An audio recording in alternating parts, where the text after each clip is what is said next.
So before I got into tank making and that kind of stuff, the best tank that I had was basically a cardboard brick with some spud guns on it, and it was fun if the person you're playing against also had one of these, but if they have an actual tank then you're kind of cooked. So I decided that I wanted an actual tank, so I went ahead and built this thing. So this is the first proper tank that I built, and I was pretty proud of it at the time, but now that I look at it, it was a pretty horrible tank. I mean, first of all, the looks, it's alright. I mean, for my first tank, it's not terrible, but at the same time, it does look kind of bad in my opinion. And also the functionality, it's just not there whatsoever. So this thing uses a DFST cannon, and as you can see, I started off by building the chassis and then I built the turret, which if you've ever built a tank before, you'll know that that's not how you're supposed to do it. You're meant to build the turret first and then build a chassis around that, and because I didn't do that, the sizing is really off, which is why it sort of kicks you out of the seat. In a better tank, the seat would be lower down and you'd sort of stay inside the tank when you're reloading. But either way, it uses a standard DFST cannon, so I just place down these pieces on the pipes, and then in theory it should fire off 4 consecutive rounds and everything will be good. So that's hopefully what's going to happen. We do have pitch, and it's, as you can see, very sensitive. It's not good at all. And we also have movement, as you can see, and we have turret stabilization and all that good stuff. So for like a first tank, it is quite advanced. But as you can also see, because I didn't build the chassis around the turret, I had to cut ugly little holes inside so that the turret mobility would not be sacrificed, which is just really annoying. Anyway, and number 6 was supposed to be the aiming device guns, but I never got to it because it was just a terrible tank. So you can't actually aim where you're hitting with this tank, which is a thing. But anyway, if you press number 5, it should in theory, like I said, shoot off 4 consecutive rounds. Just like that, and it does that alright. Also, I didn't quite know how to give myself turret armor, so they're sort of exposed in the front, so if somebody shoots with just a spud gun, then I'm kind of cooked. So that's pretty much why this tank just sucks in every way possible. But then I built the Mark II. This thing had some major improvements and also some major lag. To this day, I still don't really know what it is that makes this tank and the following one so laggy, but they are just really laggy. Anyway, it's got very sensitive turning, as you can see. It's also got turret stabilization. It's got an obscenely long turret as well, and elevation works a lot better and more consistently as well. And I believe it has the same 4-shot inside of it. As you can also tell, this thing looks a lot cleaner in my opinion. You know, it looks more purposeful in design. That's because I actually built the chassis around the turret and not the other way around like I did with Mark I. So that's why everything in this design just looks more purposeful and more functional, you know. So anyway, 1, 2, 3 and 4 are for the turret articulation, 5 is to shoot, 6 is the aiming spud guns, which you have to hold down because for some reason I decided to make it not a toggle, which was just stupid. Number 7 is kneeling, number 8 is lights, and number 9 is a turret on jammer. So essentially, if your turret ever gets jammed, you usually have to place down a block and then delete it, or you can just delete an existing block, and a way to automatically do that is to shoot a spud gun. So essentially you have a little area around here where you can load and drag a bunch of cardboard, and you have a spud gun there, and whenever you press number 9, it shoots a piece of cardboard, and then after it shoots the cardboard, it gives the entire turret a block update, it clears up some frame rate, and it also unjams the turret. So it's a very useful thing for every tank to have. Anyway, now onto the kneeling. Yeah. With this, we can shoot again 4 consecutive shots, and this one's also more consistent than Mark 1, and as you can see, I still haven't figured out how the whole turret armor thing works, so I've used suspension. Anyway, this right here is Mark 3. Now between Mark 2 and Mark 3, nothing much has changed, to be honest, except a couple aesthetic things. I don't think Mark 2 had the spare tire, and also the kneeling has been much improved. So now it looks like this, which is still ridiculously goofy. The turning is still really sensitive, and it also has some slight inconsistencies, like you can see the inside of the tank a little bit because I built the chassis a bit, you know, badly. But this is another one of those tanks that doesn't spawn in loaded because for some reason I made it like that. And as you can see, we're at 12 FPS right now, and it doesn't get much worse than this, to be honest. anything worse than this, and you might as well just Alt F4 because you've done something seriously wrong. Anyway, so let's go ahead and aim up, I guess, which is kind of annoying with all this lag, but oh dear. Yeah, this is not what I expected actually. It's been a while since I spawned in this tank, but I think the reason why I built a Mark IV instead of sticking with this thing is because of the lag. Especially in multiplayer, this thing is just not viable to fight with because DFSD cannons require a certain amount of frame rate to function properly. And as you can see, this thing does not provide that frame rate. So here we have Mark IV, which is honestly a bigger disaster than Mark III, because if I take this thing off the lift, you can just watch as my frame rate disappears. This thing is so laggy, and it's because of this. For some reason, I decided that 4 shots wasn't enough, and I wanted more, which is just kind of stupid. Like, you never need more than 4 shots. But this thing, as you can see, is an 8 shot, and that's why it's so laggy and also slightly bigger. Also, I don't know what it is with these ridiculously long turrets, but for some reason I decided that was a thing.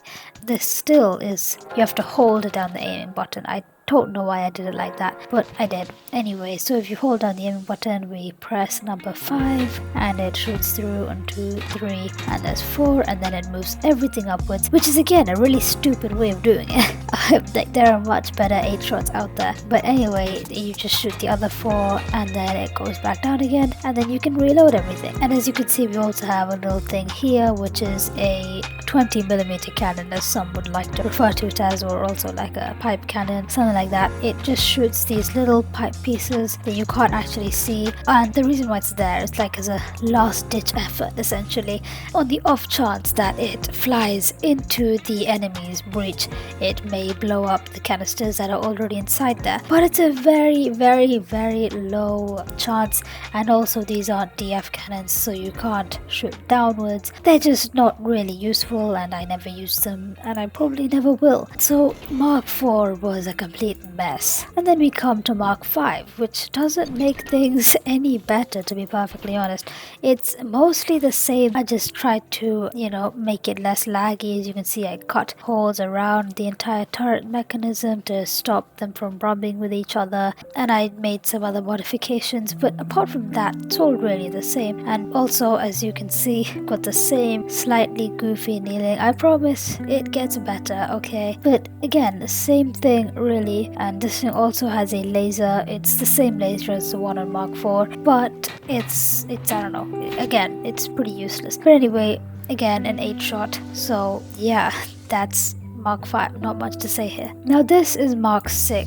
Someone told me that Spaceship Block was better than Tier 3 Metal because it makes battles a bit more fair. So this is the Spaceship Block version. I initially made it out of Tier 3 Metal. But let's go ahead and spawn in this thing. I also think it looks kind of cleaner with Spaceship Block because it's less reflective. But yeah, this is Mark VI. Now this thing is fat. It is one fat little pancake. Look at this thing. It's so round. It is ridiculously fat. It's the first thing most people notice, and that's just because the wheels are sort of mounted on the outside, and to defend them I had to sort of make this little archway thing. So in reality, it's not that fat. It's just the wheels need defending. But yeah, anyway, as you can see, I learned my lesson, and I switched back to a 4-shot DFSD cannon because 8 shots was just too much and it was unnecessary. This thing's mobility is great. I like it a lot. All around, it's just a cleaner tank. It looks quite a lot better. And I also discovered another thing that reduces a lot of lag, and that is to cut out the bottom section of the back part of your turret. And what that does is it again reduces the amount of rubbing between your chassis and your turret, thereby reducing a whole bunch of lag. So that's why this thing runs a lot better. Anyway, I also ditched the laser because, like I said, it was pretty useless, and I finally made it a toggle to aim, and you can shoot just like so. It's pretty reliable. It's a DFSD cannon, so those things they tend to be reliable anyway. I also ditched the 20mm because again it was completely useless and I never needed it. I again have the turret on jammer. This time it's over here and it's covered in armored glass, so I always know how much I have left. And this is also where I started implementing some indicator lights. So one of those lights, I forget which one, but one of them activates when you run out of unjamming ammo, I guess. There we go, that one activates. So now it tells me I need to reload on the Anjama. So essentially I go into here and woo, there we go. And now we're fully loaded back up again. The other one is a little feature called turret lock. So right now it's active, as you can see.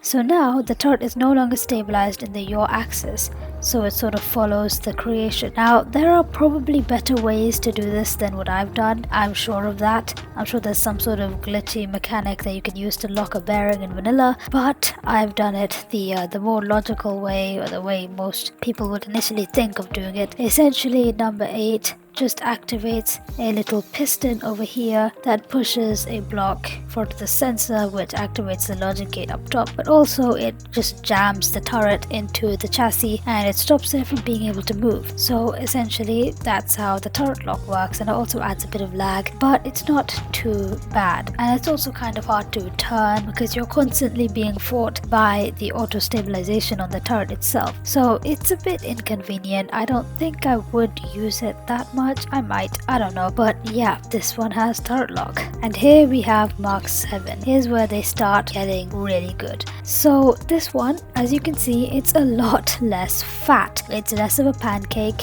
it's less round, it's a smaller profile overall, and it looks cleaner pretty much. And it's got the same exact features. So it's also got the little turret lock mechanism. There we go. Also, by the way, in case you're wondering, if I were to position it here and activate turret lock, the sensor, the logic gate doesn't show up. It's only when it's aligned properly that it's able to squeeze in, and then turret lock activates and you can see the piston in there doing its thing, just like so. Next you've got the same Anjama over here, which I think this has less ammo than Mark 6, but let's be real, you're not going to need that much anyway. And then we have Kneeling, which as you can see is quite a lot better, but still not quite as good as the next one that I'm about to show you. But it's a lot better than Mark 2, that's for sure. You can't see the ugly piston sticking out. It's just all round better. Again, aiming is now a toggle, and that's about all that's new. It's the same 4-shot cannon, and it's got some different aesthetics as well, like the little vents. Like I sacrificed quite a bit of durability for looks. And as you can also see, I went back to Tier 3 Metal. This was an accident, by the way. I meant to do Spaceship Block, but the previous 5 versions I did in Tier 3 Metal, so I just like naturally did it in Tier 3 Metal instead of Spaceship Block. I meant to do in Spaceship Block, but you know, I might. But with Mark 8, I might in the future blueprint edit it to replace all the Tier 3 Metal with Spaceship Block, just to not upset the people who are really into the tanking community, because I know people really don't like tanks with Tier 3 Metal because they think it's OP.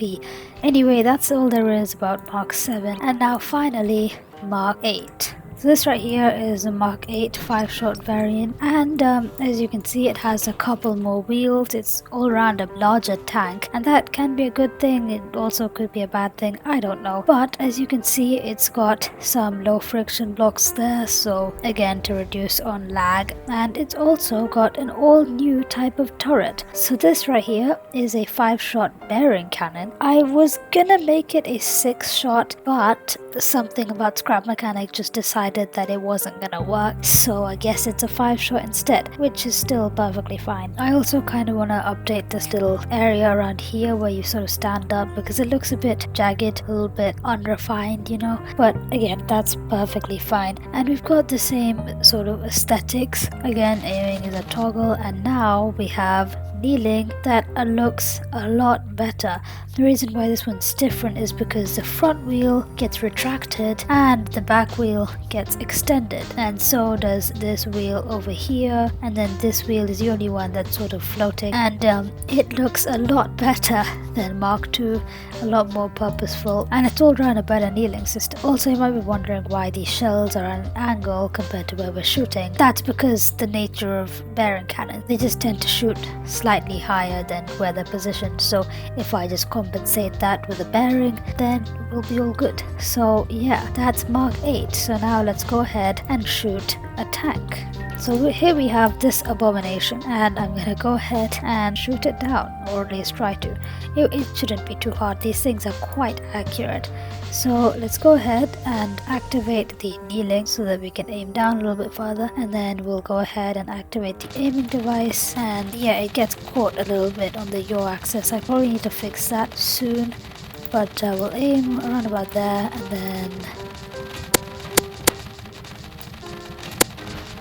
oh, we had a little bit of an accident there, but nothing got destroyed. That was just a little one-off because I was firing too fast. That's another thing about bearing cannons, but this thing is completely disabled. Well, you can do this, but you can't actually shoot anymore, so it's safe to say we destroyed it. And yeah, this thing, it's a great tank. It's reliable enough, to be honest, and it looks pretty sleek as well, and it's fast, it's nimble, and yeah, it's just a cool tank, you know. And it's got a recoil dampener. This was also present in Mark 7, and I'm not sure about Mark 6. It might have had it, I don't know. But basically, because of these 4 guns, whenever you fire, the turret tends to rotate anti-clockwise a little bit because of the recoil of the guns. And so to prevent that, I have some counter-firing guns over here, which basically just sort of oppose that force. And I tried to balance it out as best as I could. As you can see, we're left with a slight overcompensation, but I couldn't do anything about that because if I removed another gun, then we would be going to the left a little bit.